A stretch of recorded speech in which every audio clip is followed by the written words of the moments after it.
guys, what's up? It's BigJackFilms here, and welcome back to the March of Kong.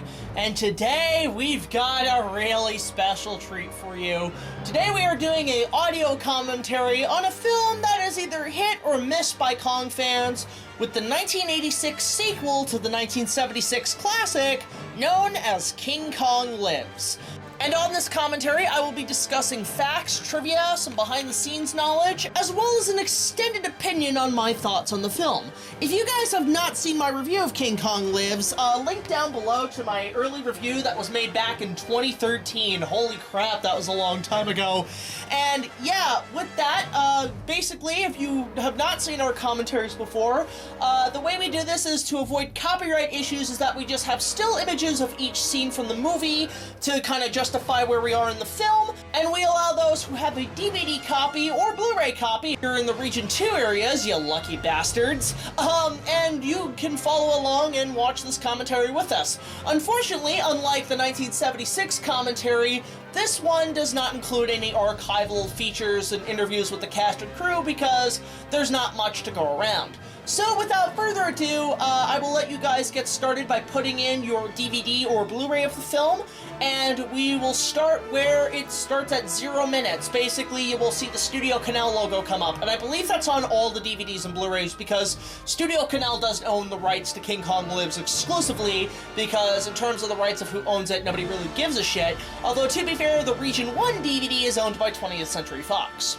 So without further ado, let's get started on my mark in 5, 4, 3, 2, 1, play. So I guess the first obvious thing to say is that the first time I ever saw this film was on VHS back in the day. My uncle had brought in 4 films for us to watch all together. We watched Jaws, Jaws 2, we watched the original King Kong, and then King Kong Lives. So out of the 2 De Laurentiis films, this was surprisingly the first one I ever saw, which is kind of interesting. And I think that's why I've kind of grown to like it over the years. I mean, it's a childhood nostalgia reason, but also because I think it's, like, despite the low budget, is an okay sequel. And by the way, we are here with footage of Kong 76 as sort of a recap of what happened in the first film. And I guess that should start with basically stating that Dino De Laurentiis, right when 76 was during its press release, had already stated, yes, he wanted to do a sequel immediately before the release of this film. So he was in talks of saying, you know, we're going to do King Kong 2, it's going to come out in the following years in 1980 or something like that. But surprisingly enough, this sequel took 10 years to make altogether. It had pretty much the same development hell as Batman, 89. And one of the first things that Dino did was confirm that the cast would return, including Jessica Lange and Jeff Bridges. But as time went on, they obviously did not return and are only here in this recap scene, and unfortunately are not credited in the film, believe it or not. They're not credited in the sequel. So, De Laurentiis obviously hired Lorenzo Semple Jr. to write a second script, and the original title for this film was either King Kong 2 or King Kong in Africa, which would have implied that Kong would in some respects end up in Africa. Unfortunately, that is not the case, and we have the sequel that we have here. So this was a passion project for De Laurentiis because after Kong 76, he went on to make Flash Gordon and a few other films that were not as successful as Kong 76. And he figured, hey, I might as well, you know, capture the magic I got once and try it twice with a sequel. So during the time of its pre-production, I'd say around 1985, 1984, whatever, De Laurentiis was wanting to do the film, but had no way to essentially finance it. So one of the deals he had actually made was with, believe it or not, Universal, for in 76 he had a huge lawsuit over for the rights of Kong for a remake. So as time settled, Universal essentially became the adoptive parents, the foster parents of Kong. And at the same time, Steven Spielberg was helping Universal develop the King Kong encounter at Universal Studios Hollywood. And during that time, both the Kong encounter as well as King Kong Lives were both in pre-production. So De Laurentiis basically came up with the deal saying, hey, you guys help me fund the movie a little bit. I will help you basically put a press release out for your encounter. And it was basically the joining of two worlds that got this film happening. One of the things that's really underrated about this film is the score by John Scott. I always felt John Scott's score was more inclined with the Max Steiner score, and it gives it a very adventurous feel, unlike the 76 remake, which was going for a very gothic opera kind of tone by John Barry. So, John Scott's score is, I think, honestly really incredible, and it really kind of gives a much more adventurous tone to the film. Now, interesting enough, John Scott's score was released on CD records and audio cassette, but to this day has not gotten a re-release, and a lot of those albums, those covers of the score, go for a lot of money, but actually somebody recently just posted them on YouTube, which is kind of cool. Now, obviously, you have the full-size Kong that is placed in for a lot of the human shots. And in this film, Rick Baker was hired to come back, but unfortunately he was busy with other projects, including, I believe, Harry and the Hendersons and Gorillas in the Mist with Sigourney Weaver. So, with Rick Baker out, they thought, why don't we use the original costumes from the first film? But unfortunately, they were all pretty much left to rot. So, it all relied on, basically, Carlo Rambaldi. Carlo Rambaldi did return to apply the special effects for this film, so he is in full control here, and he wanted full control in 76, but unfortunately never got a chance to really... He had to basically do half and half with Rick Baker. We have Dr. Amy Franklin, played by Linda Hamilton. This was pretty much her second big role, because about a year or two prior, she had just done The Terminator with James Cameron, and obviously The Terminator was a massive hit with audiences, so when she heard about this Kong sequel, she figured, I'll just do the next best thing, which was, of course, Kong. And in this one, no, she is not in Kong's hands. She is not the beauty that tames the beast. In fact, the genders are reversed in this film. But it was actually an interesting choice for Linda Hamilton. I had actually talked to her at a local convention, and I was pretty much the only one who knew she was in that film, and she had, like, photos of her on the set that she was willing to autograph.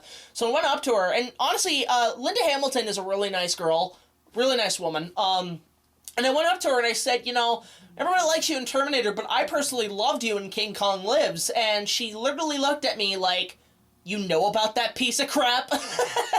So, and she was actually very generous, saying, you know, for a guy your age, it's surprising that you actually know of that film and appreciate it. And I do. This film, I mean, on its own is a decent movie, but as a sequel to 76, it does fall flat on its ass. And here we are in the jungles of Borneo. This was obviously, a lot of this was on location shooting.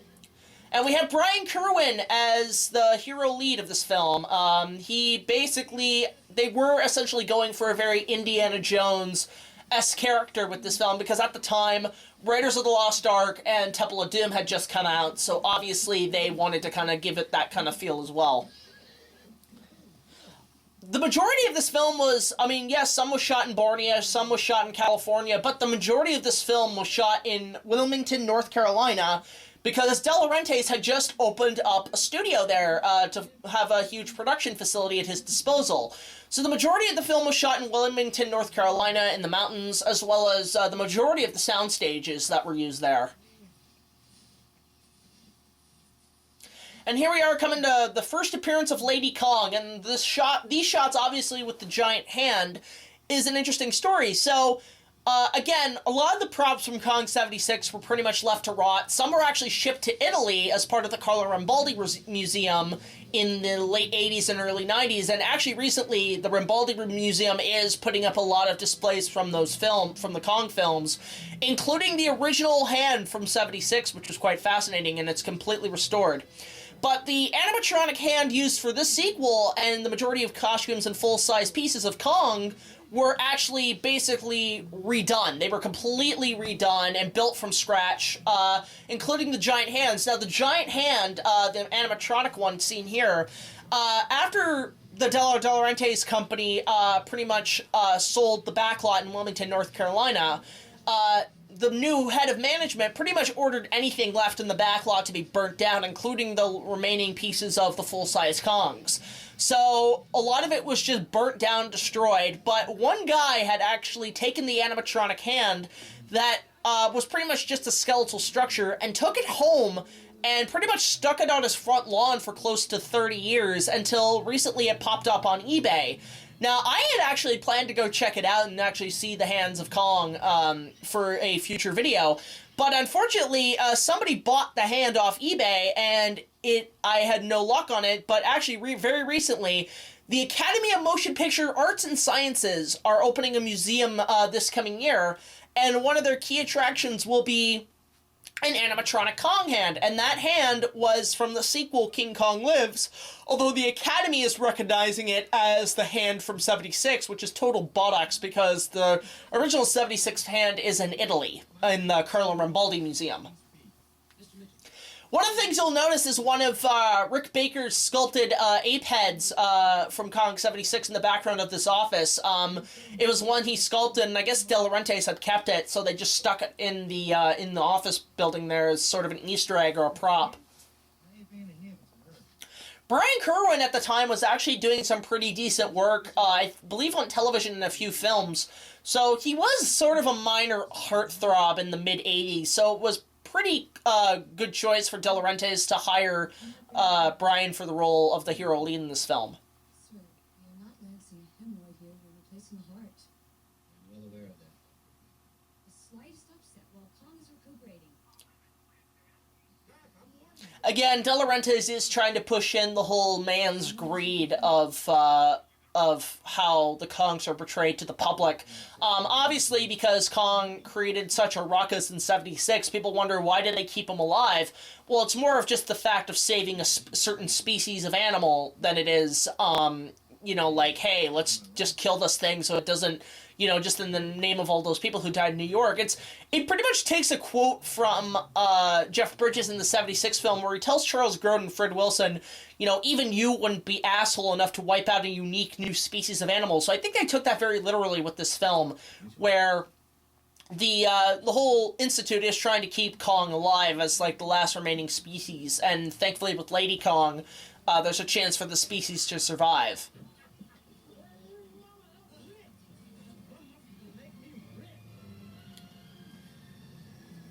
And here we are at one of the airports in the States. Obviously, this was a night shoot, and they had the full-size feet of Kong on display in the airplane. They couldn't obviously get the full creature in there because of the size of the plane, but they did manage to basically get the feet in there for a couple of shots.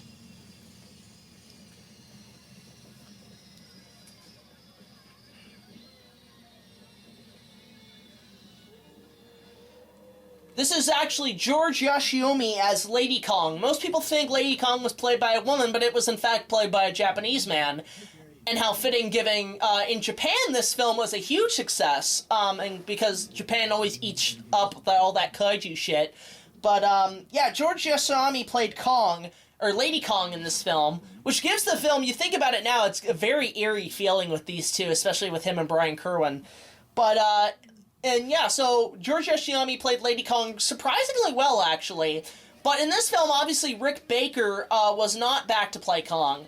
So in this film, Kong is played by Peter Elliott, who has pretty much become an ape suit legend. He has played ape suits numerous times. I think before and after King Kong Lives, he's played a lot of films. I believe what other films was he on? I'll have to get back on that.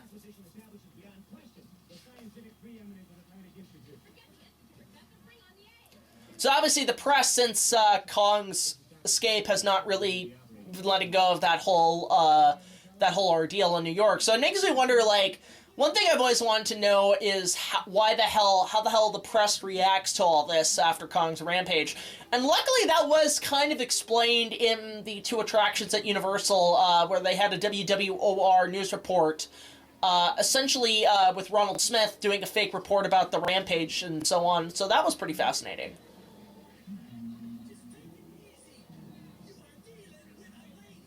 That became one of the most memorable lines in the film, is Brian Kerwin saying, "You were dealing with a lady." It was used in, I think, a couple of books and so on, to talk about the film.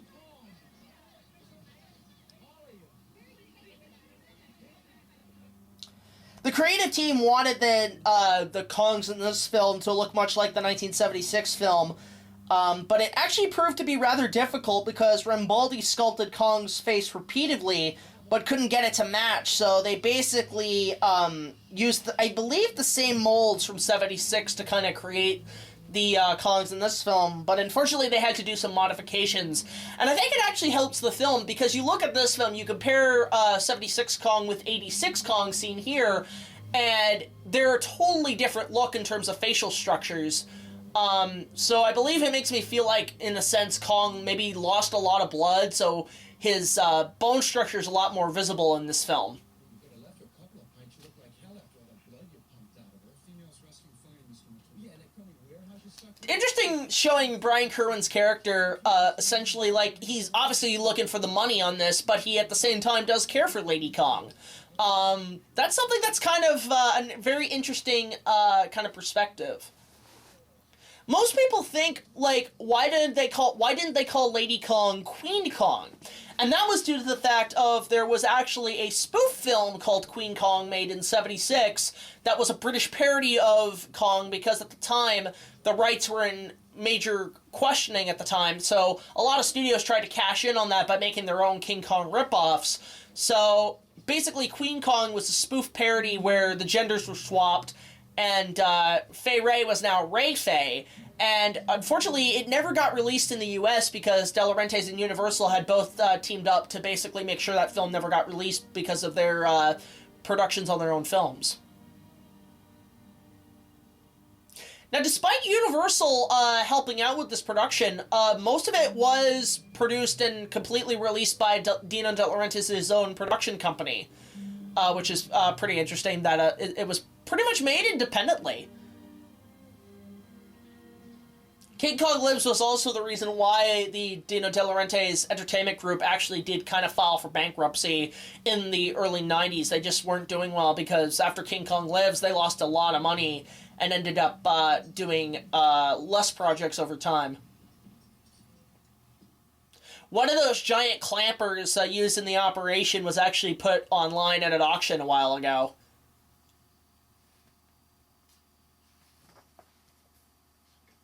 Now, obviously, for the majority of this operation scene and other scenes involving people with Kong, they had essentially built another large Kong as they did with the 76 remake. They had learned their lesson back in 76, and the producers wisely decided that they would not do a giant robot in this film. They would not do a full-size Kong, because in 76, that Kong ended up costing $4 million and only working for about 10 seconds of screen time, but it was used for the majority of promotional material. So basically, to create the new Big Kong, Rambaldi and the production designer, Peter Merton, they pretty much poured latex mixture into the molds of the 76 Kong. And they basically had the same molds from the massive animatronic Kong, and they poured latex mixtures into it and basically built a new version, and it was made completely out of rubber that were actually 1/4 of an inch thick, so they were all attached together and basically made to make a lighter model, especially for scenes with helicopters and so on later on. When they made Kong breathe and have his mouth open and so on, crew members were actually placed inside the chest and in the body of Kong and pushed it up and down on cue. They had little... So while it wasn't a full-scale moving animatronic Kong, there were sections of the Kongs themselves that actually did have some movable abilities to actually at least give them sort of lifelike movements.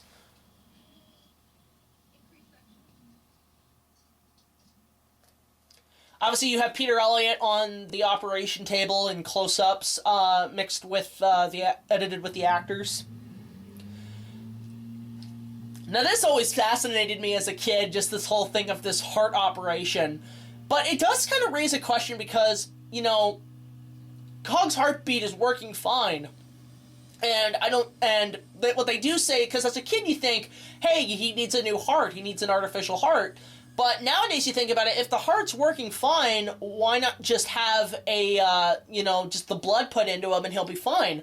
Well, I think there was some sort of plot hole in there. I can't remember what it was, but I do believe they explain it with the operation with Kong's heart. It also makes me wonder where Kong's heart actually is now, which is interesting. Now, obviously, for the majority of this operation scene and other scenes involving people with Kong, they had learned their lesson back in 76, because Dino De Laurentiis and Universal had both teamed up to basically make sure that film never got released in the US. So basically, The giant heart itself, that was basically removed in this scene, was actually a large-scale version of a real ape heart. That's a real ape heart built, made at a massive scale, and it was made out of foam rubber with latex skin, which is kind of interesting. And obviously the giant artificial heart was a fantasy creation. It was not based on any real conception or design for the artificial heart. It was instead designed simply to look impressive. That's what was the notes from De Laurentiis, was to make it look cool. And it was made out of steel and fiberglass.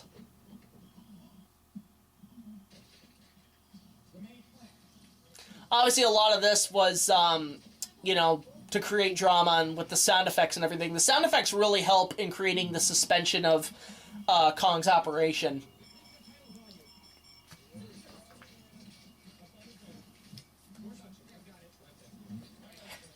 Basically, production started around January 13th, 1986, so they pretty much had a whole year to work on this film. And shooting would pretty much go on until the end of March, and actually continue afterwards for 4 months. The production did run into a couple of budget problems before filming began. In the De Laurentiis Entertainment Group, their stocks went on sale and were quickly bought in hope for a $300 million settlement.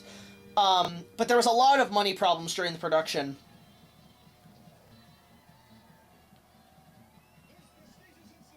Actually, some of the projects that De Laurentiis was working on to help save money were actually sold off.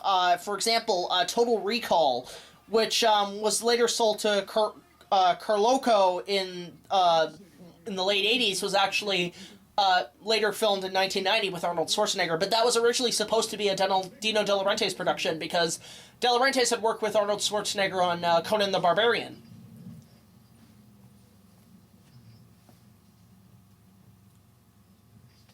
So while the film majority of it was shot in North Carolina, some of it was shot in Tennessee. And there were a lot of different parks and stuff that were used during Kong's and Lady Kong's attempt to escape the military.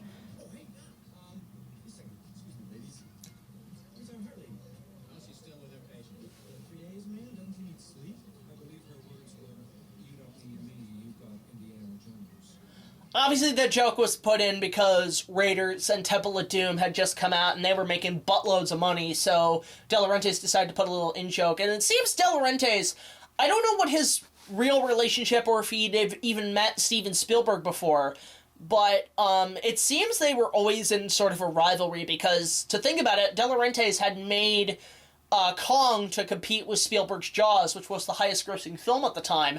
And even then, he was doing his own rip-offs with films like Orca, which is a very underrated film. But then, obviously, George Lucas made Star Wars, and that made money, and that caused De Laurentiis to now compete with Star Wars to make Flash Gordon. So it seems like De Laurentiis, despite being a great movie producer and making some pretty cool films, really did not care for Spielberg and Lucas in terms of business. One scene I love here, actually, is Kong waking up, because, you know, it's been 10 years since he's essentially woken up completely. And, you know, he's alive, he's working fine. But there's one bit in that section where he realizes, you know, where's, like, you think he would wonder, where's Dwan? Where's my girl that I fell in love with 10 years ago?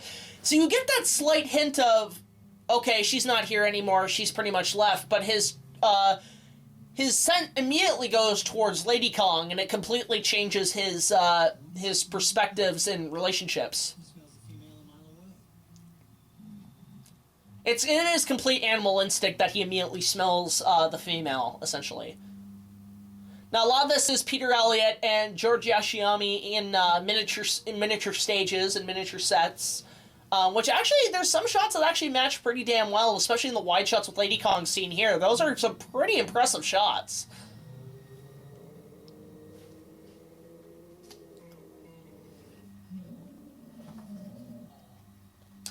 A lot of this film was also shot at the Dino De Laurentiis studios in, obviously, North Carolina.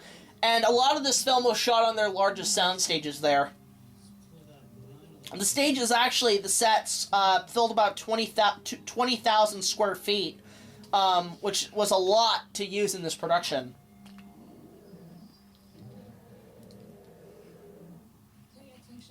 For a lot of the actors, King Kong Lives was not really the most challenging experiences. In a 1986 Los Angeles Times article on the production of the film, John Aston, who plays Colonel Nevitz, summed up his feelings of that most of the cast were going on, saying, "The movie is about Kong, about special effects, about jeeps being blown up. Acting is simply secondary in a picture like this." Which, you know what, that can pretty much sum up the film, because, it is an action movie, and the acting does seem a little second base, but, the actors do a pretty good job. Of course, John Guillermin did come back to direct this film after directing the 76 remake, but at the time he was kind of like going off the grid for a bit, and De Laurentiis had to find him and essentially get him to make this sequel. And while he was reluctant to do it, he figured, hey, why not capture the magic we did with the first film? But unfortunately, that ended up being a big mistake, because I believe this was essentially the last time Guillermin and De Laurentiis ever worked with each other, because at that point, their relationship pretty much went up in flames, and they were really bickering with each other on and off the set. Several times Guillermin wanted to quit, other times he would come back, and there was a lot of drama going on with those two. She's right. We gotta move. Oh, really? The new quarters aren't ready. Well, make it ready. Actually, Brian Kerwin once said, Guillermin didn't yell and scream, but he was not particularly fun director to work with. He wasn't mean or he wasn't mean or anything. He was just a sour person. That's what Brian Kerwin had to say about John Guillermin. But it was pretty much, look, Guillermin and De Laurentiis' relationship were pretty much strained on King Kong Lives, as it was on 76.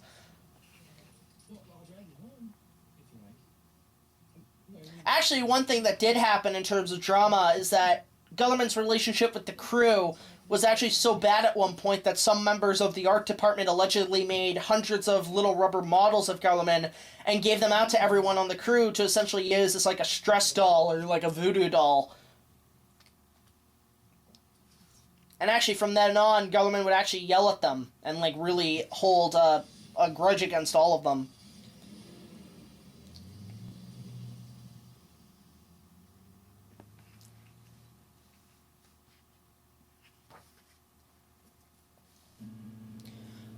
Obviously, with Rick Baker not reprising his role of Kong as he did in 76, Peter Elliott was brought on board, and some other costume performed appearances, actually, were in The Quest for Fire, and Greystoke's The Legend of Tarzan, Lord of the Apes, which was another film he worked on with Rick Baker, surprisingly.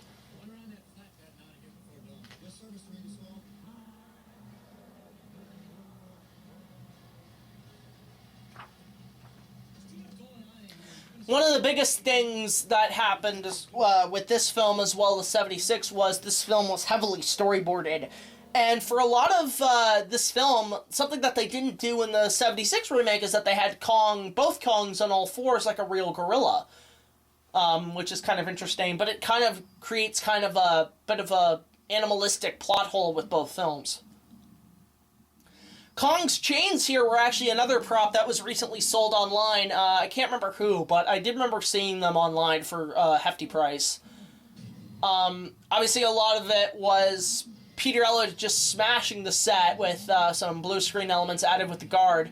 But in the very beginning, you had a shot of the full-scale Kong, and right in behind it was the animatronic hand that would come up and basically grab or basically reach in for a certain shot to show Kong was alive.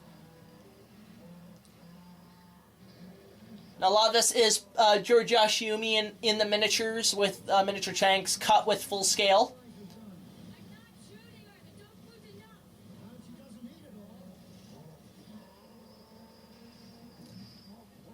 Obviously, because these species are incredibly rare, these guys have no clue how to take care of giant gorillas, essentially.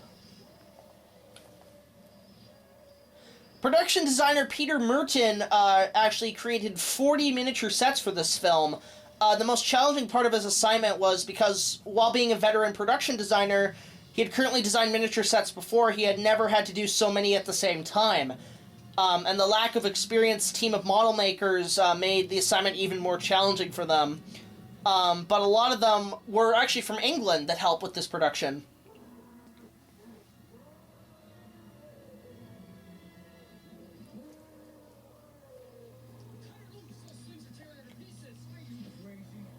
care, everybody. Yeah, like, I don't know why they were doing... I don't know why they didn't just bother to sedate her and knock her out. That would have been a bit easier. Actually, one of the things that did survive from the 76 remake was there was a sense of humor with both films. So, obviously, I don't believe Lorenzo Semple Jr. wrote the majority of this film. I think he wrote a treatment back in 76, but the screenplay was obviously by a different person. But they obviously had to shoehorn some jokes in there to make the tone a bit lighter.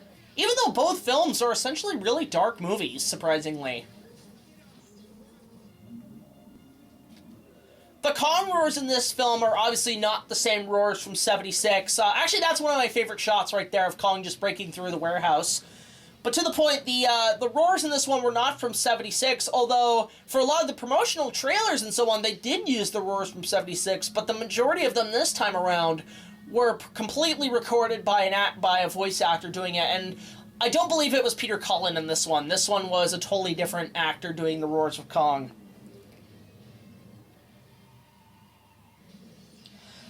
At the same time this was going on, the original plan was to do, as on Kong 76, to shoot the main and miniature photography all at once. But unfortunately that didn't really happen during the time. They kind of really just had to plan it as they were going along.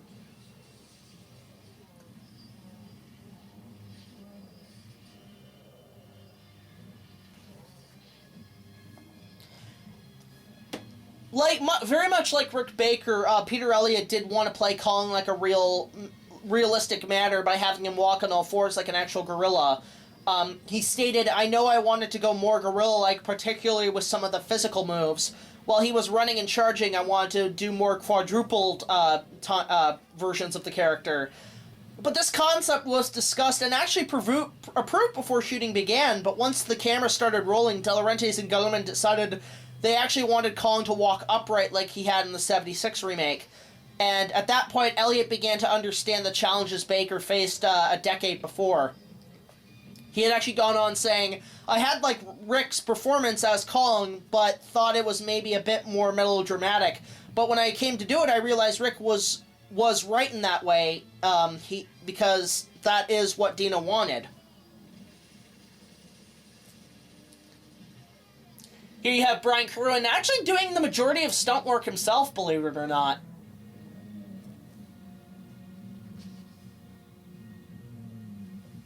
The miniature shoot for most of the stuff actually lasted for 6 months, and the days were long. They would begin at 7 a.m. and continue until 8 p.m., so pretty much 12-hour shifts for the majority of the miniature crew. They were 6-day work weeks were common. Peter Elliott described it one day as usually it was arrive, line up at the first shot, and then rehearse the actions. So a lot of it was planning and rehearsing over time.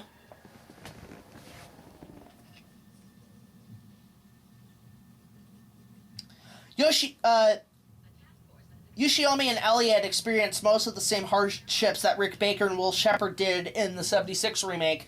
I don't believe there were actually stuntmen in this one. Unlike Kong 76, Rick Baker did have a stuntman, which was Will Shepard. But in this film, they had to do, obviously, all their own stunts. And the suits were actually very hard for the actors to be in because they were, one, very hot, and they lost, apparently, a lot of weight, 7 pounds to be exact in water weight. And the contact lenses this time were so uncomfortable to wear and hard to see through. Yoshiomi and Elliott were able to remove their suits more often than Baker and Shepard, and that was because their contact lenses had to be removed every 3 hours, which required that the suits, or at least the mask, come off as well.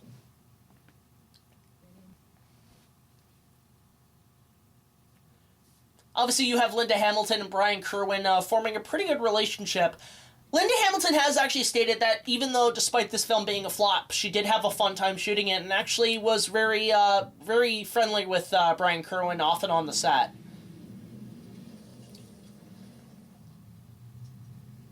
Now, a lot of this is shot in Wilmington, North Carolina. Funny enough, I know a few family members who live there, and it's exactly like this. When I first visited North Carolina, I was surprised how exact it was to the film.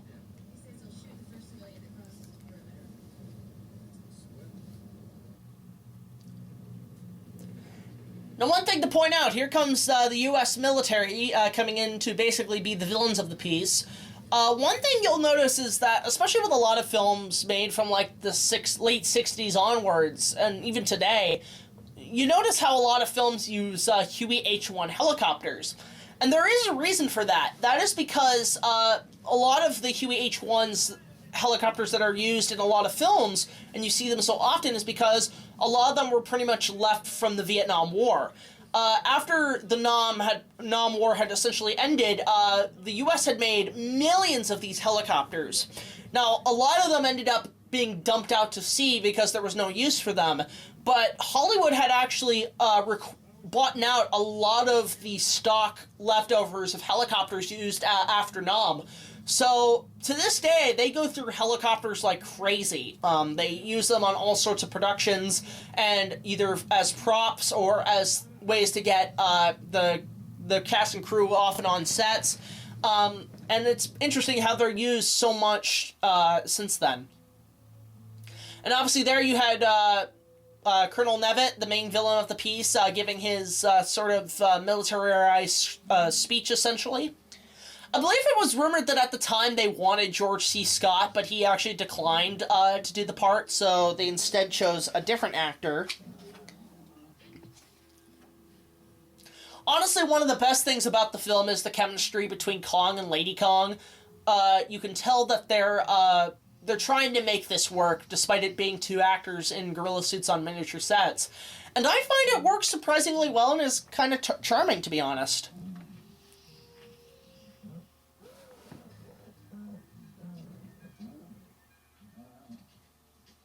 Again, one of the things you'll notice is that both Kongs are on all fours, unlike the 76 remake where Kong was bipedal.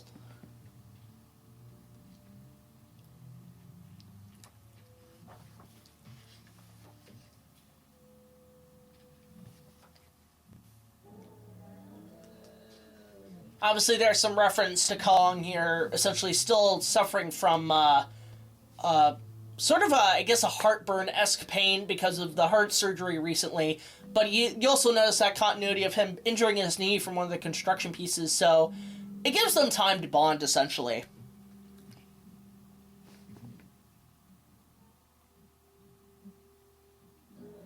Peter Elliott stated that being a star on the miniature stage unit was not always an inevitable thing.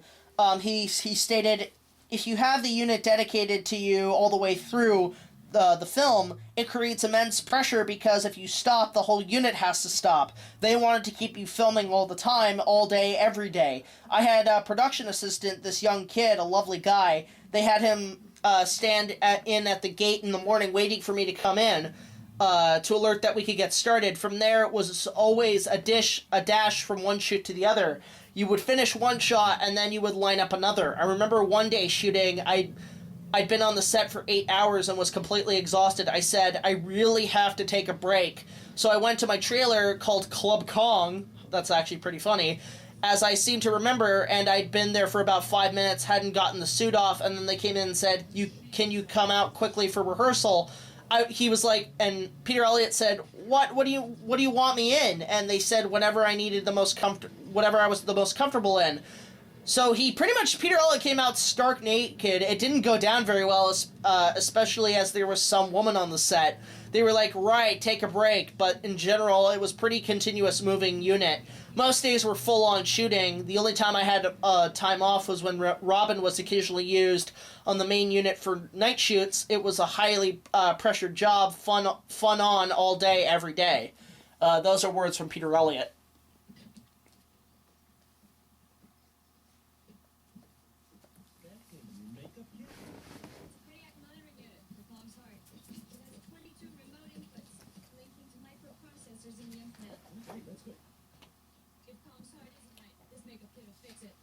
I mean, some of the jokes kind of work off and on this film, but there are a couple that actually stick the landing. That does not, unfortunately.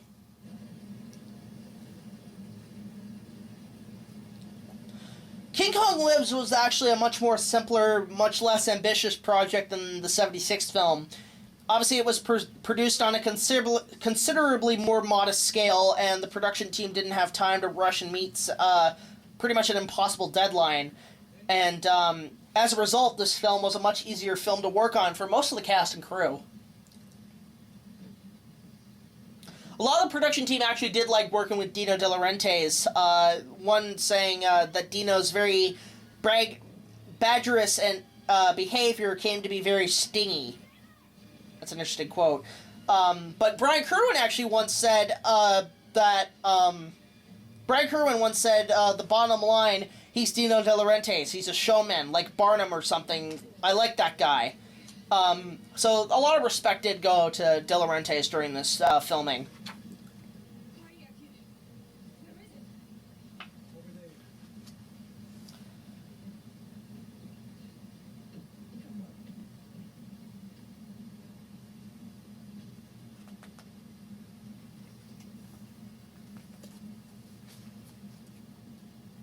It's kind of interesting to see that bridge essentially be, like, so sturdy, especially when they were shooting.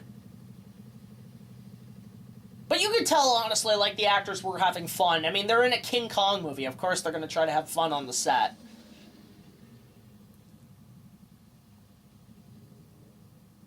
Again, a lot of this was shot in the mountains of North Carolina. And I guess the permits were pretty easy to come around during the set.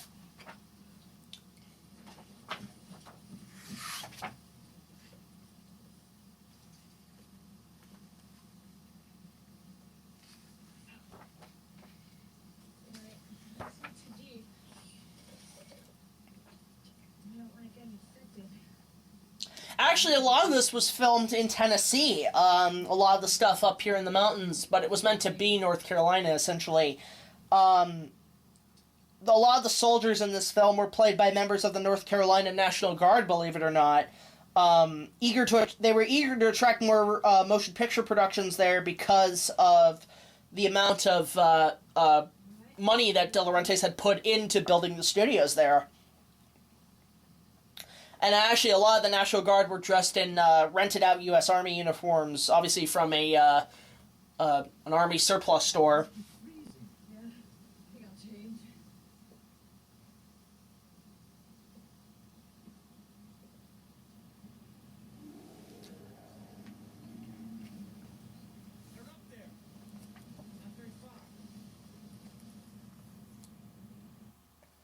Now, a lot of the courtship scenes here with Kong and Lady Kong was probably one of the most difficult miniature scenes in the film to pull off because both the concept and the action were so unbelievable.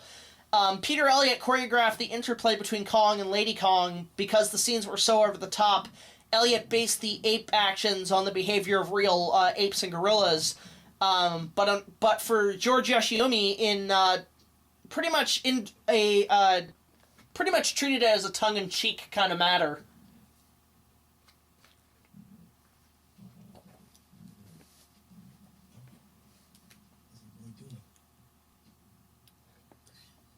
Funny enough, when Siskel and Ebert had to review this film, they didn't even get, I believe, an early screening of the film. They had to go see it with an audience, and they were apparently De Laurentiis, because at the time it was getting pretty critically bashed, the De Laurentiis Corporation didn't even give Siskel and Ebert any clips to show of the film, so Siskel and Ebert had to review this and basically work with nothing in terms of showing clips from the film. So you can see Peter Elliott is trying to treat it like a real gorilla, while George Yoshiomi is essentially trying to make it more, tongue-in-cheek, very kind of like a person almost, which is, I guess, interesting because Kong's last lady friend was Jessica Lange in the 76 remake.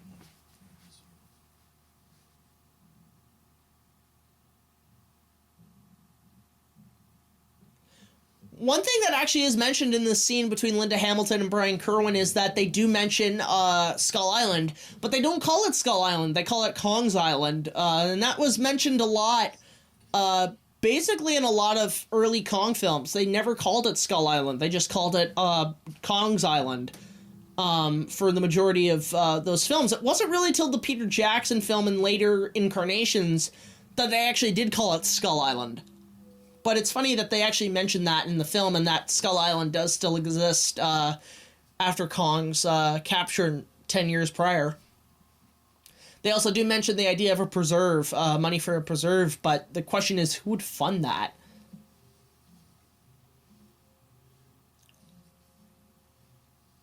obviously after this film, a lot of the production crew went on to do other things.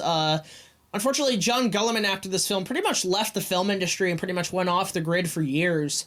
Linda Hamilton, of course, went on to do other things. She ended up working with another beast, surprisingly, in the Beauty and the Beast TV series with Ron Perlman as the beast in question.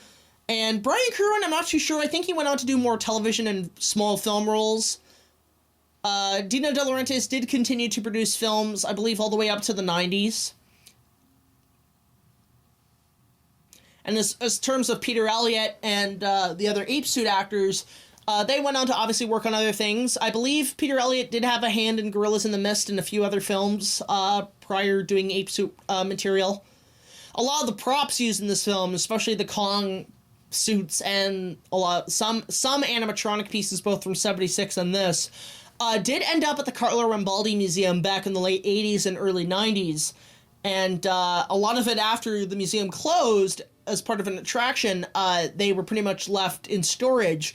And it's only till recently the Carlo Rambaldi Museum is almost done construction. They will be opening soon with the original Kong hand used in 76.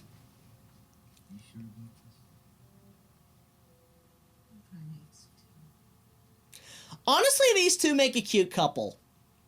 These two make actually a really adorable couple, and that's one of the things that kind of a lot of people pass by, is that despite it being a bad film, the human actors actually do a pretty decent job, especially Linda Hamilton. Obviously, Linda Hamilton after this also worked on Terminator 2, among a few other things, and she's coming back for the new Terminator film coming down the road.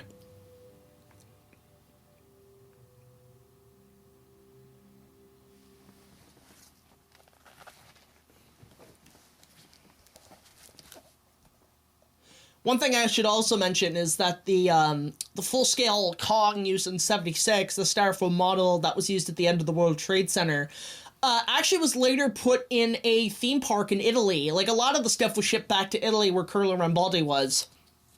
And the full-scale styrofoam Kong ended up there till, like, the 1990. And for some reason, never showed up again. It went completely missing after 20 years.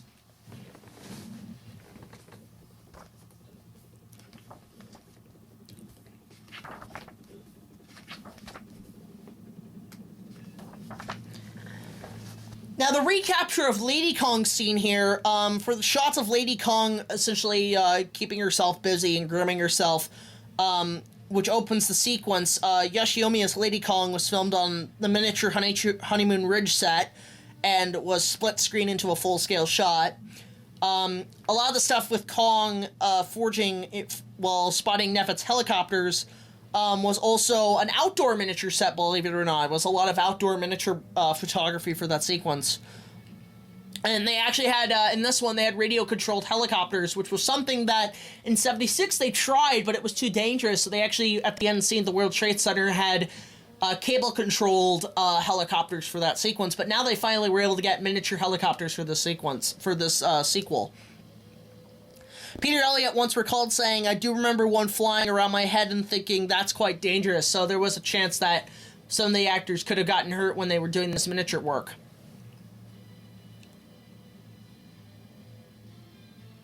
Now, for the massive full-scale Kong, they had actually built two heads, one for King Kong and one for Lady Kong, just to show the differences between the two creatures. The Lady Kong head had a more brown fur, while the original Kong head had more of a black fur. Now, the shots coming up of Kong looming over the ridge behind Neffet's men as they wrap Lady Kong in the net and, you know, were a lot of split-screen shots. Split-screen shot is a technique where you shoot two elements and then you pretty much put them together in the center to make it look seamless. And surprisingly, a lot of the shots do look good.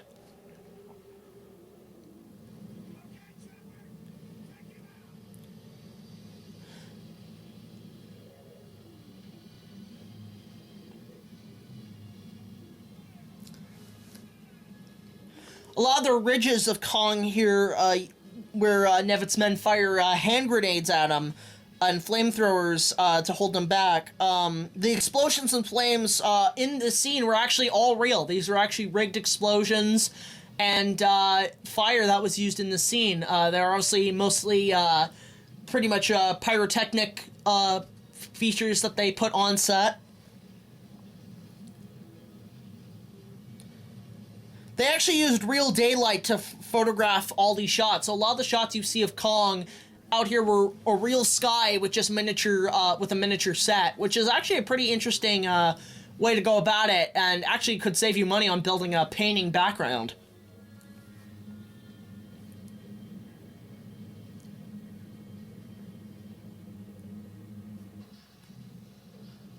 Again, real fire, real sets. There was a sense, I believe, that for a lot of actors in these suits of getting pretty much set on fire. This scene here was pretty much had some of the highest amount of blue screen shots seen in the film. Were all pretty much done in this whole sequence, especially here.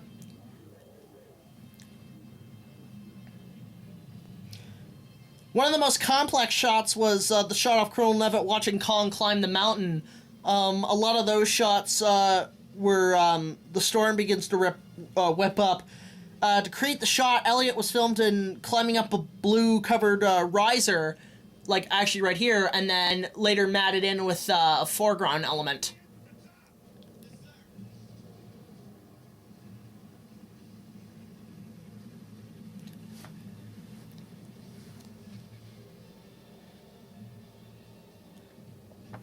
Now, obviously, in this scene, this is actually one of the few times that the suits get wet because of the storm. In 76, obviously, Rick Baker had to be in a pool for the scene where he crosses the East River. But now here you've got rain that's super difficult to pretty much put on these ape suits. So a lot of these shots are very ambitious pieces to put together. Unfortunately, a lot of the shots didn't come out right, and, well, some succeeded, some didn't work out too well.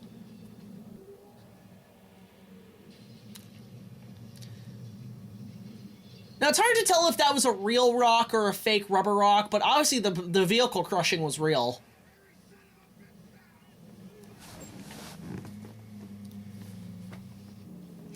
One thing that this film did, I believe it was the first film to feature very miniature kind of like mini tanks in a film. I think before that there were a lot of full-scale tanks in movies, but this is one of the first ones to use a real full-scale, like, mini tank in these in this film. Funny enough, a lot of the storm sequence here, the rain in the wide shots actually remind me a lot of the rain cells they would use in a Walt Disney film, and like apparently like back in the 80s onwards, Disney did use a lot of that old rain animation that Walt had been using since the early days to achieve those shots, so they look very similar.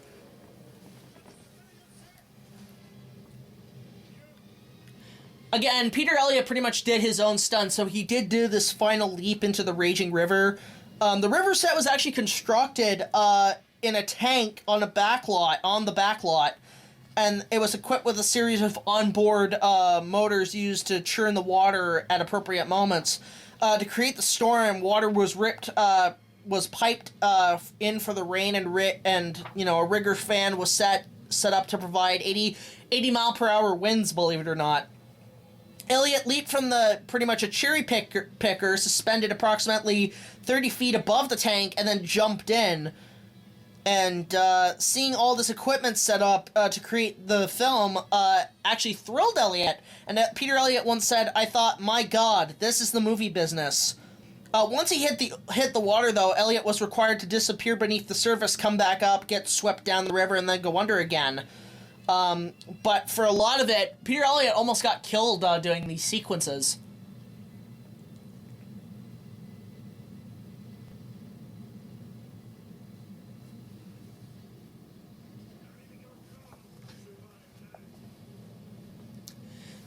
Thankfully, a lot of those shots were done in one take, which is good.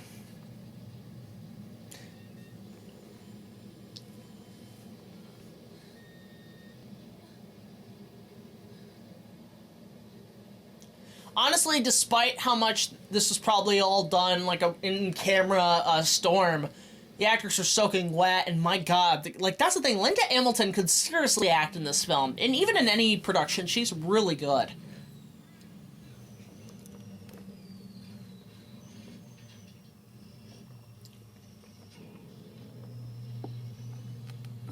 I believe a lot of this was shot in a local military base in North Carolina, so that's actually pretty cool.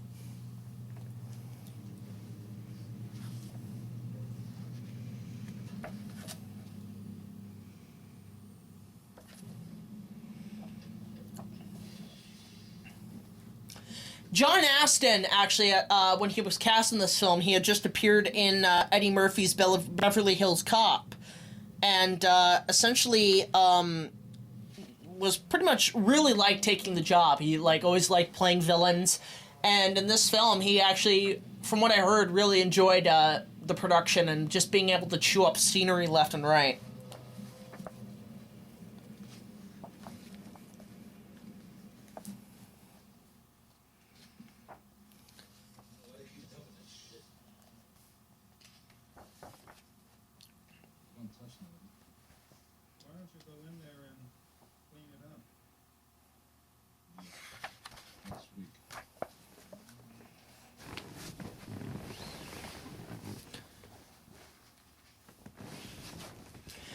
The only thing that I kind of do have to complain about this film is that they do make the military, especially the U.S. military, very mean-spirited, which is not the case, because a lot of us, like, a lot of the U.S. Army out there are really good people, but I was never a fan of them treating the military in a mean-spirited light.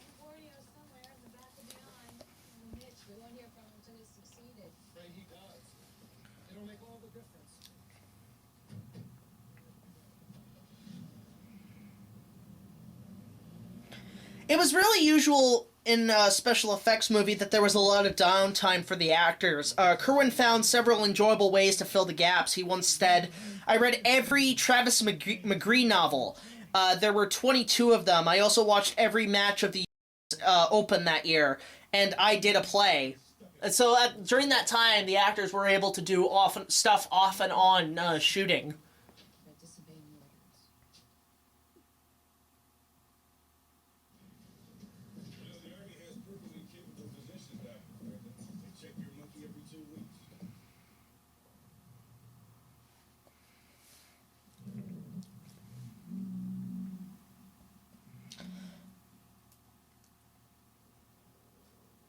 You know, he had said this on previous films, but production designer Peter Merton enjoyed working with John Guillermin immensely, stating, "We had a very acceptable, realistic relationship. John, is an incredibly practical director, as one knows from all the things he's done, but I found him very, very friendly. He was very demanding, and if it didn't go quite right, he had the tendency to raise his voice a little bit. But we had a very good relationship. We used to spend our evenings playing billiards or table games together, and it was a very relaxing kind of atmosphere. I found him a good person to work with." That's a quote from Peter Merton on John Guillermin. All right, I've wasted enough time. Sergeant, give these people 2 minutes with the glove and clear them out. Yes, sir. Visiting hours are over, man. Permanently. Obviously, you have Colonel Nevitt. Really, another plot hole in this film is, why does he want to kill the apes? Why does he want to torture them? Especially, basically defying orders from the Secretary of Defense in the U.S. I think I would theorize that, I don't know, maybe one of his family members died during Kong's attack in New York or something, but it would be interesting to write a whole story about this character. One thing that at a time, I confused me was this actor here who plays Amy Franklin's, master teacher or something. But what's interesting is that I always thought this was Renee Arbor-Jones from 76. There was always a part of me that thought it was the same character. But actually it's not. They're totally different characters. This is not Roy Bagley from 76.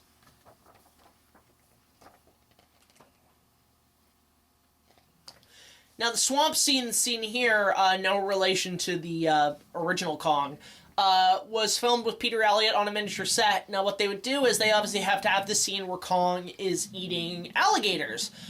So they did have full-scale alligators for close-ups, but for the majority of shots with Peter Elliott, those are baby gators that they basically made to look like full-scale gators. I guess it was cheaper than actually making fake ones.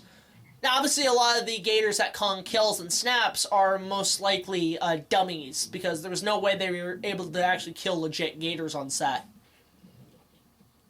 Yeah, these are all rubber dummies of gators, which is pretty funny to see Kong eat these things. Because it was full on water, the miniature swamp was a challenge to construct. The entire raised set had to be reinforced to support the enormous weight of the water. Live caimans, real crocodiles, miniature crocodiles, were brought in to portray the alligators Kong snacks on the scene. Elliott used the roar head for most of the shots in which Kong holds the alligators in his mouth. And during one shot, one of the caimans escaped into the set, causing jitters among the set dressing crew. So one of the gators, the baby gators, did actually escape and cause a ruckus around set. In fact, it doesn't help that some of the crew members were going barefoot in that water, so any chance of getting bitten by one of those things would have been a nightmare. Actually, the majority of bones seen in Kong's lair here are actually chicken bones. Surprisingly enough, having eaten gator myself, I can say that they do taste like chicken, but it's a very kind of rubbery texture. It actually, I didn't really care eating for gator, but the fact that they're chicken bones actually does add to that whole thing of, kind of a resemblance between them.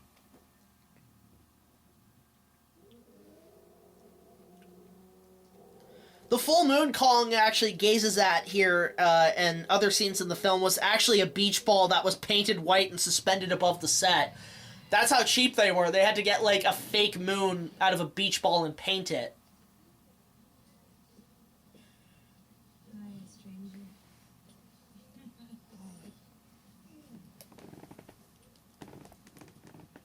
Well, when Mitch says he'll deliver 10,000. Obviously, there was a whole sequence or a whole thing that happened in between the months that Kong was missing, where Amy was getting the military to release the Kong, or Lady Kong, while Brian Kerwin was actually trying to get land for Kong. I believe either in Borneo or Skull Island, which he did achieve, believe it or not. He did get that done. Haven't let us in once, then he locked the base down tight. What? Something's wrong with her. She won't eat or sleep. I think she's dying. We can't get in, bitch. We'll see about that shit. I like Brian Kerwin in this movie. He's actually very genuine. Despite him, making a fortune off the Kong, he did obviously still care about her, despite selling her off. Which is, most people wouldn't really take that to heart in other Kong films.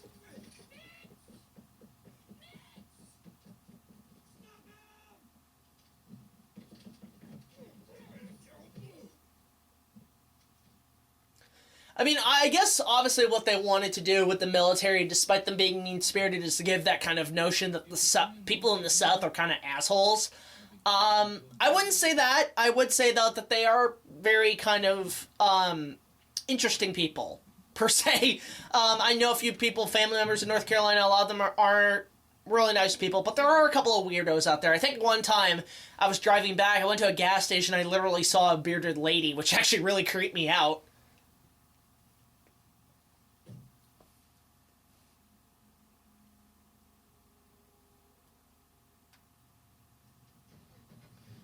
Brian Kerwin, for some reason, maybe it's the hair, reminds me of like a mix of like Jimmy Stewart or Dick Van Dyke meets Brendan Fraser for some reason.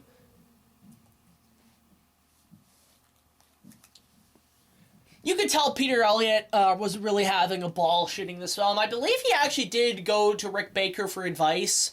Wasn't too sure if like there's much out there that he stated, but obviously Peter Elliott did start to feel the same things that Rick Baker was going through in the original 76 Kong.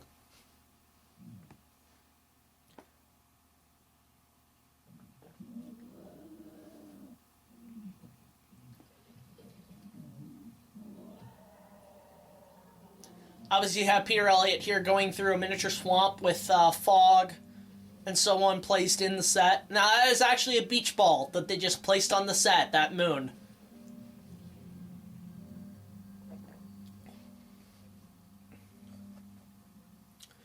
Now, a lot of this stuff of Kong going towards the military base, they had built a miniature version of a fishing resort, and consisted of a few actual buildings supplemented with cutouts made from photos of full-scale locations, believe it or not. There was a Lamborghini that Kong steps on later in the sequence, was an off-the-shelf prefab model kit that, luckily for the filmmakers, actually had been manufactured and required 1.5 scale, and it's an unusual proportion for commercial model kits.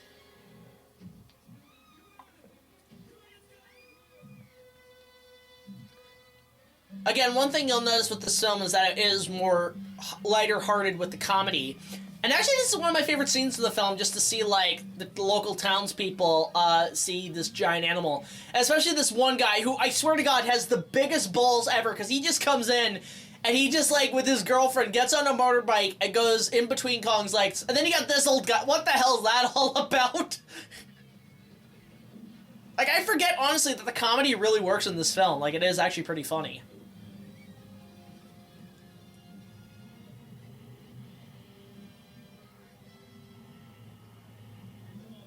Yeah, this guy has balls, I will admit. This guy's cool. He's trying to be like Patrick Swayze almost. I'll admit that was a cool move. I believe that was with the full-scale Kong as well. They brought the legs on set and used those.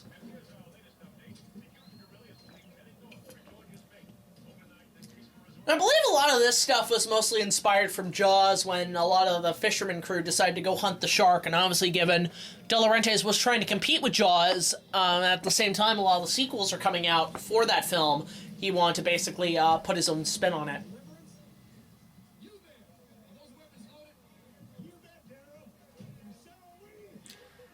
Interesting enough, the military guy says, "What the hell is this, Deliverance?" Believe it or not, a lot of people in the South take offense to that reference to the film Deliverance. Now, Deliverance is a great film, don't get me wrong. It's a very terrifying film. But a lot of Southerners out there do take real offense to that term of being referenced where they're at.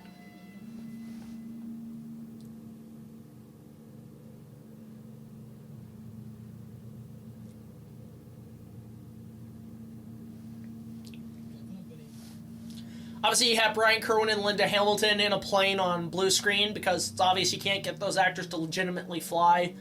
Although this stuff was real, obviously, probably provided by actual pilots.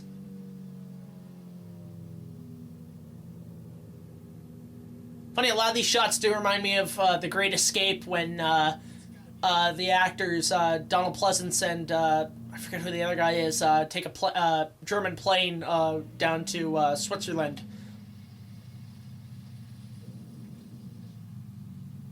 I will admit, this shot's actually a close call, because that plane could have crashed into those rocks right there. I thought you said you could fly this thing. I guess it is where it took him by a couple of miles. You gotta hump it. Now, coming up here in the gorge sequence with the rednecks, basically, a lot of blue screen was used heavily for the scene with the redneck hunters, were basically placed there with the miniature set with Peter Elliott. In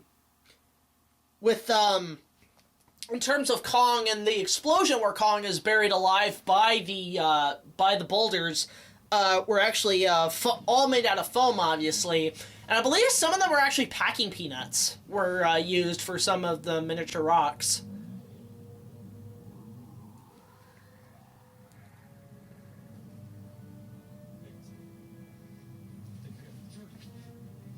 Again, the majority of explosions in this film were real explosions that they actually used in the miniature set. And yeah, here, all these fake foam rocks, they were either foam or essentially peanuts, packing peanuts.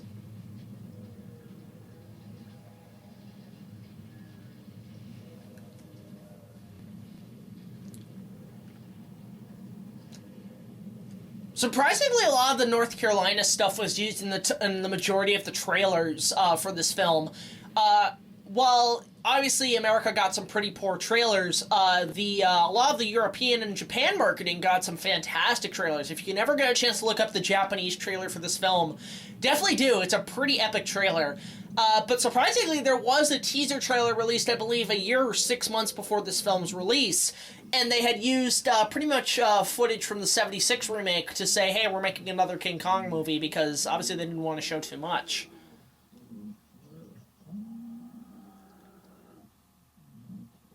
Now, these shots here are using the full-scale Kong head on set with the actors, with very limited movements, obviously. Mixed with Peter Elliott on a miniature stage. And then shots like these coming up with them taking a photo, especially right about here, or blue screen. But they also remind me a lot of taking photos with the full-scale Kong and the rides at Universal Studios, so I guess it was kind of a plug-in afterwards.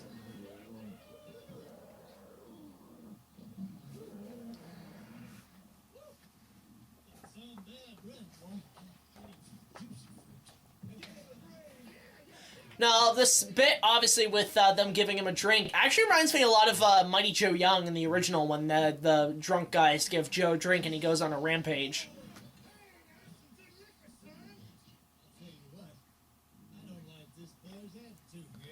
A lot of the sound editing in this film were provided by Colin Miller, with whom he and Gellerman had worked on Death on the Nile. They edited the sound effects for the film.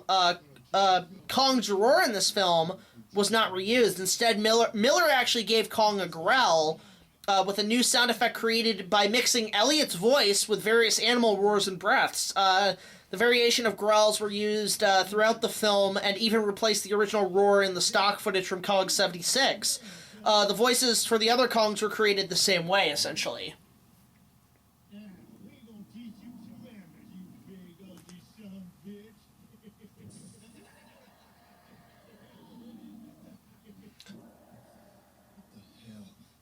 Now, these scenes here, where Kong pretty much kills the rednecks. This is a pretty spectacular sequence. I love this scene.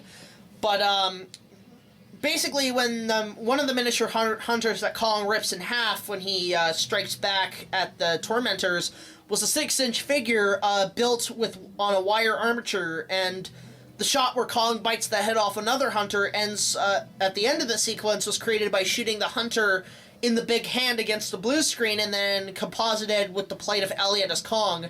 And a mat was made to match Kong's mouth that whipped the hunter out of the shots as Elliot leaned forward to bite him.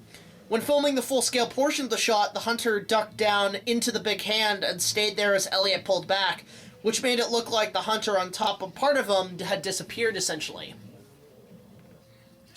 Now, a lot of this is using the full-scale hand and blue screen work as well.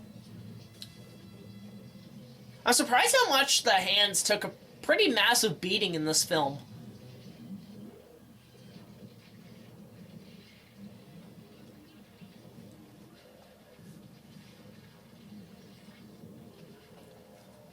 It's just honestly great to see Kong essentially get his revenge on these guys. It's pretty fun to watch. So yeah, right here was the mat shot that they had to make, and basically the actor would duck down and make it look like he got eaten.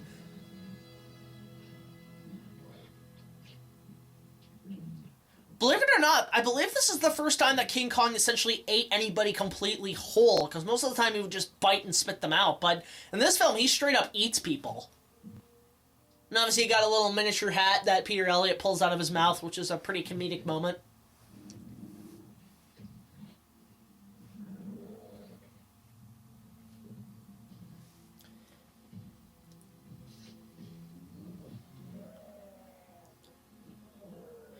Even though, like, John Scott composed the film, and this is a sequel to Kong 76, Garland saw King Kong Lives as an entirely new film, and no thought was really given to reprise any of John Barry's themes from the first film. And it was just interesting to see John Scott do a totally different version of this. There were a lot of preview screenings for this film, all of which went really badly.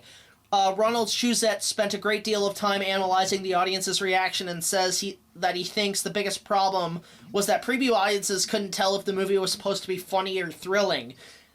He quoted saying, "It wasn't completely campy, but the thrills weren't very exciting," he said. Another problem that was the action was repetitious, essentially.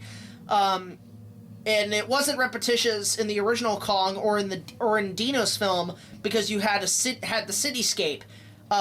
Kong could go to the subway, get out of the Broadway theater, climb the Empire State Building, etc. Once he was out in the woods, though, it just seemed like the same thing every time. Every fight with the army was all running around the woods was the same. On page, it looked exciting, but when you saw it, it was repetitious. It saved a lot of money, but the audience got bored with it. Says to quote from Ronald Shuzett from the preview screenings. Actually, in addition to all this, Shuzett said that the final nail in the coffin was that the audiences thought that the birth of Baby Kong later in the film and the death of Kong were meant to provoke strong emotion, were actually corny. There were snickers, he once said in reports, and he was surprised by the negative reaction because the response to the script had been so positive, but now feels the script structure was a big part of the problem. It's one of the few times in my life, he said, that I completely miscalculated on how the audience would respond. Everybody loved the script, nobody loved the movie. As a opposite quote to when De Laurentiis once said, "When the monkey die, everybody gonna cry. When Jaws died, nobody cried." You killed me. Nothing stopped them from killing you. That is actually one of my favorite lines from the film, delivered by Linda Hamilton, by saying, "You've killed Kong. Now they're not going to stop him from killing you," which pretty much is true. Like, that is something that actually is common for animals whenever they escape their habitats in zoos or circuses. Is once they kill somebody, it's over. It's completely over. Like, once you've killed a human, that animal's life is now pretty much dead, and that's true to life, actually.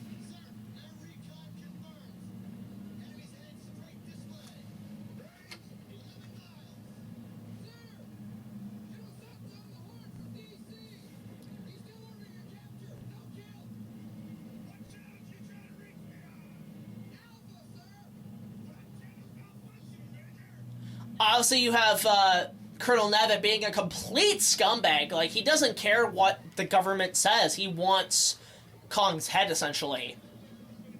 Obviously, a lot of these sequences are homages to mostly, I believe, Godzilla films, like the Godzilla movies of the previous ones, where you have scenes where the city or the town evacuates. I actually like that shot right there. That's a pretty impressive shot of Peter Elliott on the miniature set as miniature cars are going by.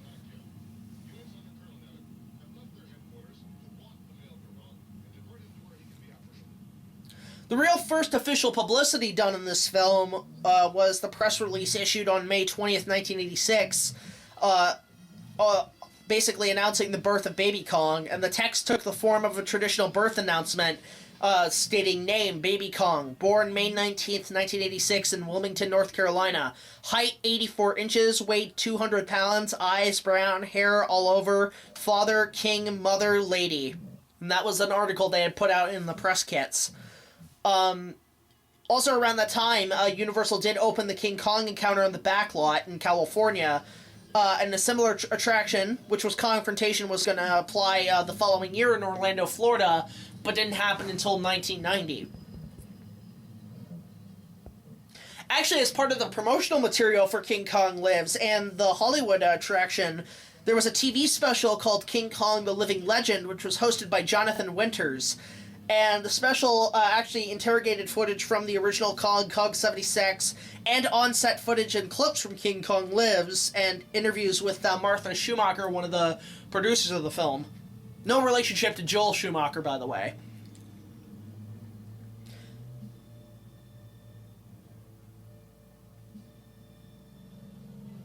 Funny enough how the promotion for both the Kong Encounter and King Kong Lives went down, because everybody loved the ride and everybody hated the movie.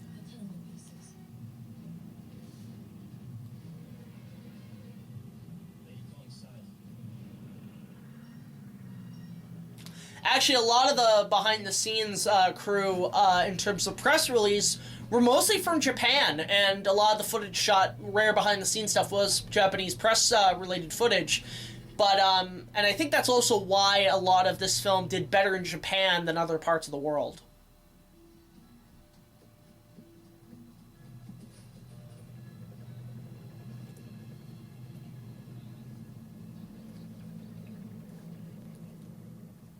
There's no Peter Elliott once recalls, I remember a Japanese director had followed me around on set and had a camera in my face the whole time. He would ask me questions, then scream action at me, and he wanted me to answer. It was hilarious. So, like, it was almost like maybe some of the Toho guys wanted to get some action from Peter Elliott as Kong, but unfortunately, he only applied that to John Gulliman.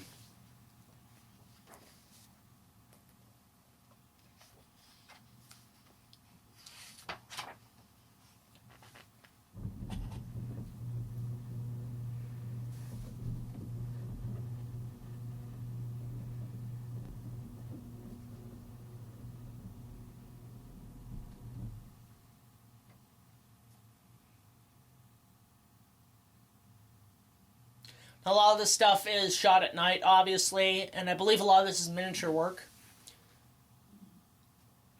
Actually, the whole dirt fight scene here was an interesting shoot because the scene, he basically has to throw dirt to provoke the U.S. Army and basically hold Nevitt back. Basically, there was real earth used in this sequence. Peter Elliott would literally just throw dirt at the cameras and create the scene. So there was no fog, there was no effects used. This is like legit dirt he was throwing on set. Can only imagine how the cameraman must have felt.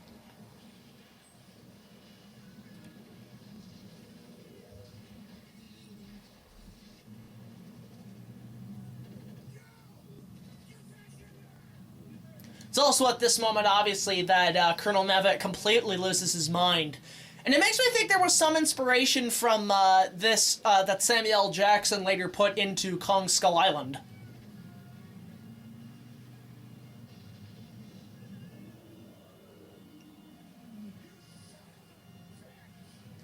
It's also funny to think that the two De Laurentiis films are probably the most violent and most brutal of all the Kong films.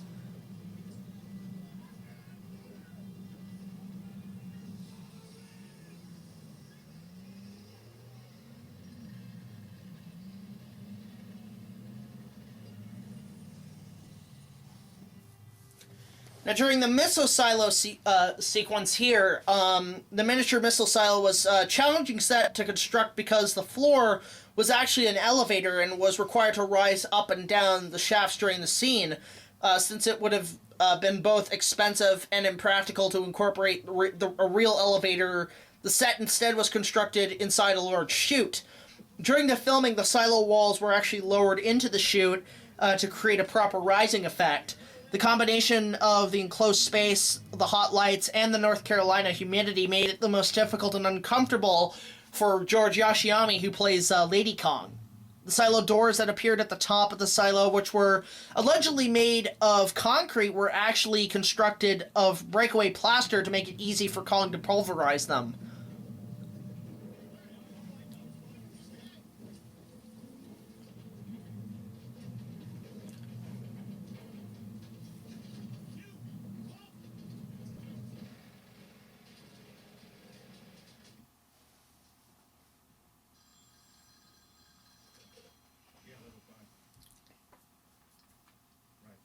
Again, the military are just really not played in a good light here. And it was always a thing, actually, believe it or not, in the 80s to make the U.S. military very, like, kind of mean-spirited. And I think that was mostly because of the post-Nam era treating the military like cattle. And obviously here it's the reveal that Lady Kong is pregnant with Baby Kong, or Prince Kong. It's hard to tell, I believe, how they did that. They obviously had to basically put some sort of padding into the suit for Lady Kong to make her look extensively pregnant.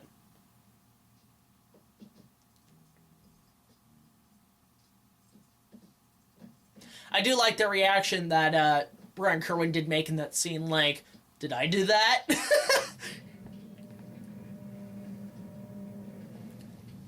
So obviously a lot of these shots with Lady Kong looking over at the actors was George Yashiumi on blue screen acting out the sequences with full-scale shots.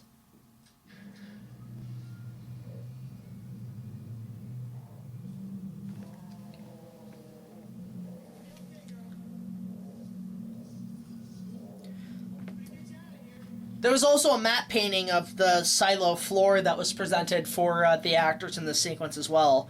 And they were split into the screen using a matte painting. Also, the moving shots in the silo were actually a miniature set that were actually split screen into the final shots as well.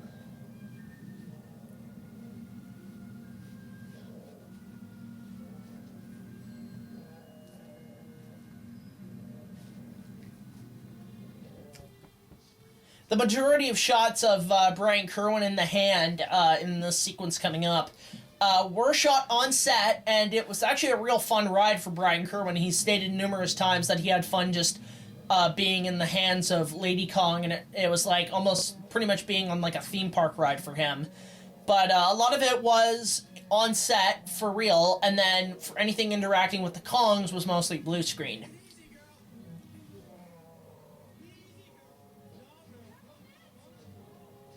Like, also imagine doing this without, like, no harness or rig. It must have been pretty difficult. And here you have George Yoshiomi with a doll version of Brian Kerwin, which looks kind of cute.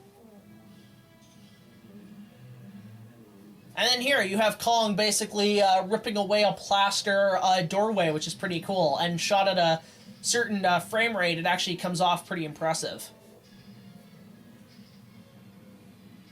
I believe the mechanical parts here of the door smoking up were actually, I believe, a miniature.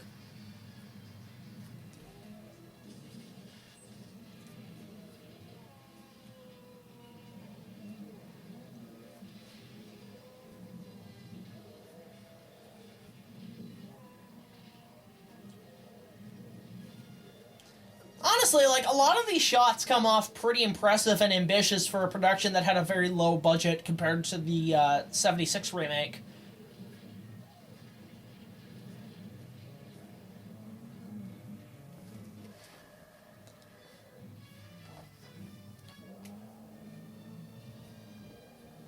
Again, there's that rubber beach ball moon again. Now, I believe that shot there of Kong looking angry was used in a lot of the promotional material. It was used in the VHSs countless times, and most home video releases is that shot of Kong snarling next to Brian Kerwin.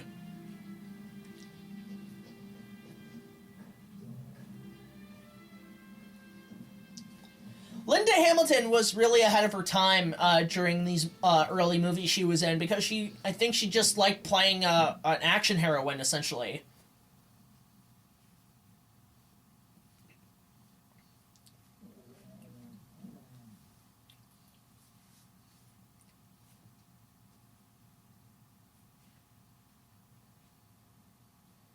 Coming up, obviously, we have the barn scene, which a lot of people have started to compare a lot of religious symbolisms in the scene, especially with Lady Kong giving birth inside the barn, which at the time I never thought about it, but come to think of it, there is that symbolism there that, you know, Prince Kong is essentially, well, if you think about it, Kong is essentially a god of Skull Island, so that would make Prince Kong kind of the Jesus of the group.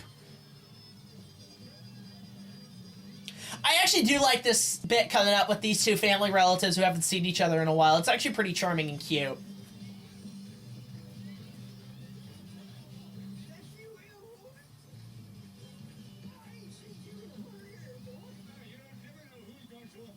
Honestly, like, having done family reunions, I know the feeling of not seeing somebody in ages. It's a pretty interesting feeling to have. So it's fun to have that kind of moment in a film. Obviously, you have the actors here in front of a blue screen near the miniature Kongs, pretty much not paying any attention to this, like, realizing, like, yeah, we're just gonna go over here. They don't even leave or flee, they just, essentially, for the whole movie, watch.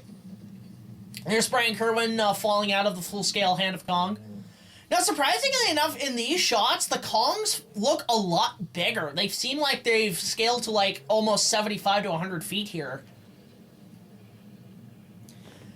Now, the miniature form set was built on a very large platform to facilitate the many miniature vehicles and effects required for the sequence, which Kong battles Nevitt's men for the final time. The miniature barn itself was based on real structures of an existing property. And then you had George Yoshiomi basically doing that in one take, falling down.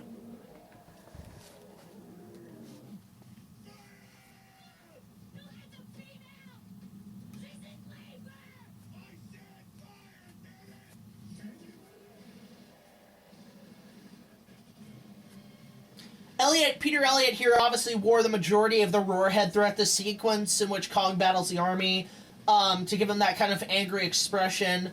And basically for the scenes in which he's hit by gunfire, Elliott was actually rigged to 26 squibs that were offset in the sequence, and the squib shot were filmed at 28 frames per second, one of the few times Elliott was filmed at any other frame other than normal. And it's surprising, like, I think out of all the Kong films, this is probably the bloodiest Kong has ever been. It is a pretty violent sequence. And actually, honestly, it looks pretty damn impressive.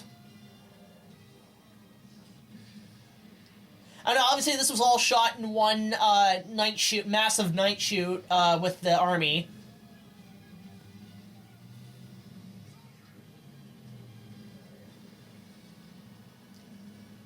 Like, the squibs here actually look, like, pretty good.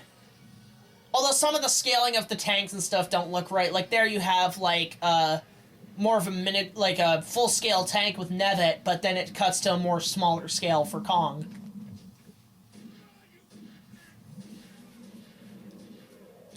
Honestly, this sequence here was pretty satisfying to see, and it really reminded me, like, I wouldn't be surprised if Jordan Vogt Roberts, the director of Kong Skull Island, took reference for this scene when Kong kills Samuel L. Jackson.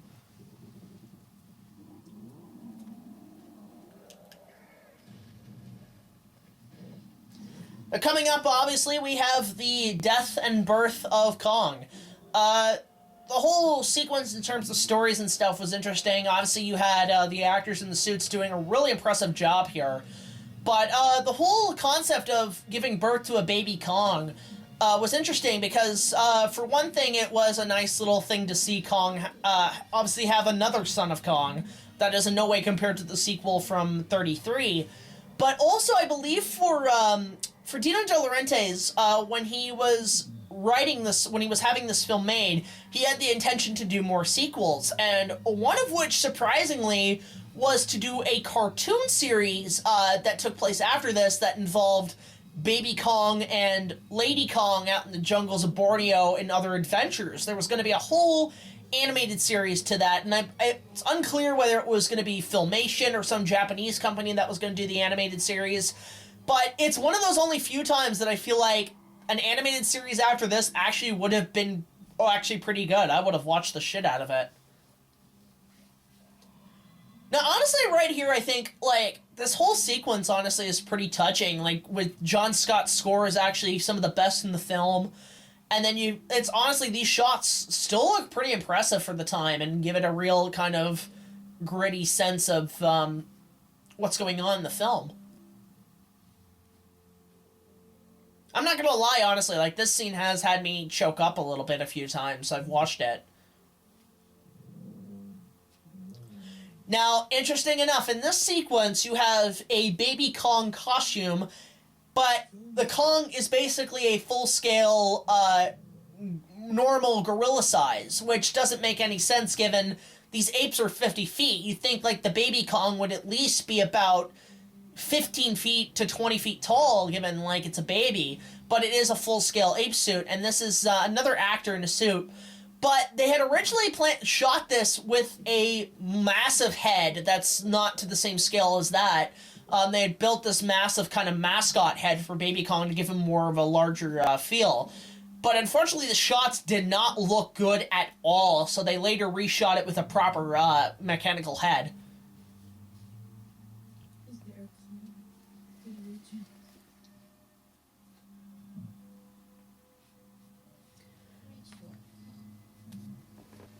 Honestly, despite this film being completely demolished at the box office and completely just bad reviews all over, I think for a lot of people, it just showed that what King Kong Lives ultimately proves is that there may be only one Kong story to tell, and that's from the first film. The box office was pretty flawed. The film was a resounding flop, playing to mostly empty theaters and taking in only like $1 million on the first weekend, at a poor advantage of about $1,000 per screen, and a total of only $4 million over the course of the entire U.S. run, which was less than Cog 76 made it in the first 3 days. It had disappeared from most American screens by mid-January of '87, retitled King Kong 2, and the film did moderately better overseas, especially in Japan, where it featured a much improved poster that captured much of the style and flavor of John Berkeley's '76 illustrations. But the film was a dud and did nothing to help Dino De Laurentiis' entertainment group continuing slide downwards. The Dino De Laurentiis submitted actually a film to the Academy Awards in hope it would be at least nominated for visual effects, but no nomination was forthcoming. Carlo Rambaldi, though, was nominated for a Razzie Award for Worst Visual Effects, but didn't win.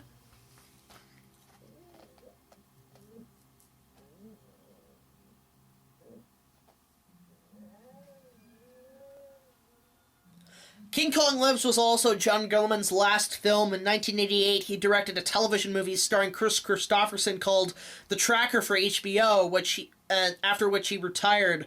And he reportedly spent his days building boats and indulging in great passion for sailing. And he later, he obviously had his wife, Mary Guillermin, and they shared a pretty good retirement together. And John passed away a few years ago, and a lot of his memory and a lot of his legacy is being well kept by Mary Guillermin. She's keeping a real good care of all of John's personal materials and whatever is left of all his productions.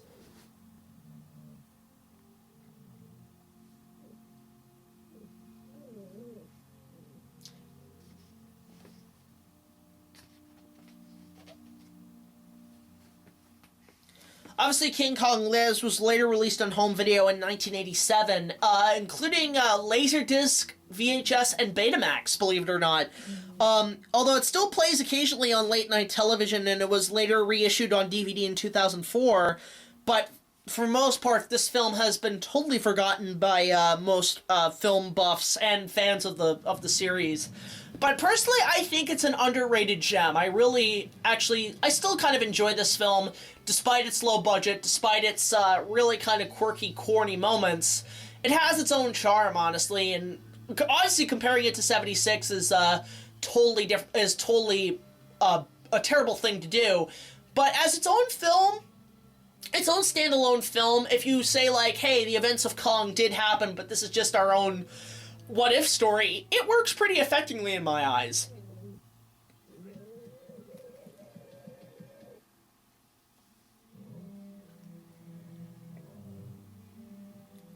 Peter Elliott later played more ape-suit actors in Gorillas in the Mist, Congo, and Buddy in 1997, and he continues to play apes today. So it's interesting how it's the same thing with George Yoshiyumi. He still plays creatures and humans for a lot of films nowadays.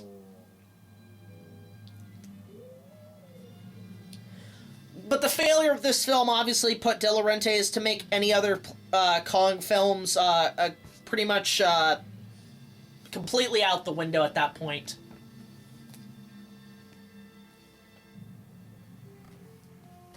So that's it, guys. That's King Kong Lives. Overall, watching it again, it's still a fun, cheeky little movie. But obviously, as a sequel to '76, it does fall flat on its ass, and is, again, mostly forgotten by fans. Of course, I want to hear from you guys. What do you guys think of King Kong Lives? Do you think it's a terrible film? Or do you think there's some moments that, you know, are still decent? Or do you think, like, hey, it's an underrated film? Personally, for me, I think as a sequel, it sucks, but as its own film, it's actually a fun film. But of course, let me know what you guys think in the comments below. Again, thank you so much for watching this audio commentary, and of course, there is a bit more to come on the March of Kong, and a few other videos coming along the way, maybe some more commentaries down the line. But until the next video, guys, like, comment, subscribe, and I will see you guys later. This is BigJackFilms signing off, and long live the king. King Kong lives.